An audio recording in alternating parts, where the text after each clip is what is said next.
శ్వేతపత్రాలు ఇచ్చేప్పుడు పోలవరం శ్వేతపత్రం ఇచ్చారు. ఒక విలేకరు గారు అడిగారు అమాయకంగా, అంటే ఈనాడు, ఆంధ్రజ్యోతి, టీవీ5లో వచ్చినాయని నిజం అనుకుని ఈయన ఈరుడు సూర్యుడు అనుకుని ఏం చెప్పాడు, సార్ పోలవరం మీరు అప్పటికే 72% కట్టేసి అని చెప్తున్నారు కదా, మిగతా 28% ఎప్పుడు పూర్తి చేస్తారండి, మీరే మొత్తం మీరు కట్టారుగా ఇప్పుడు దాకా 72% అంటే, ఎవడో తెలుసు ఎప్పుడు పూర్తవుద్దో నాకే తెలియదు అంటాడు. 40 ఏళ్ళ ఇండస్ట్రీ, 14 ఏళ్ళ ముఖ్యమంత్రి అని చెప్తారు, 4గోసారి ప్రమాణ స్వీకారాన్నేమో డబ్బాలు కొట్టి రాసుకుంటారు, పోలవరం శ్వేతపత్రం ఇచ్చేస్తాకెళ్ళి పోలవరం చూస్తానికి వెళ్తారు, పోలవరం ఎప్పుడు పూర్తవుద్ది అంటే ఏమో నాకేం తెలుసు అంటారు. ఇది అనుభవం.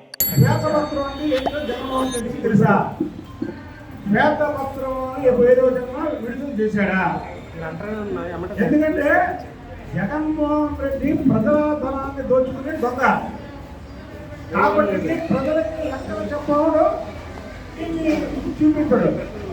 చంద్రబాబు నాయుడు గారు ప్రజాధనాన్ని ప్రజలకు పంచిపెట్టే మనిషి కాబట్టి శ్వేతపత్రం తీసేశాడు.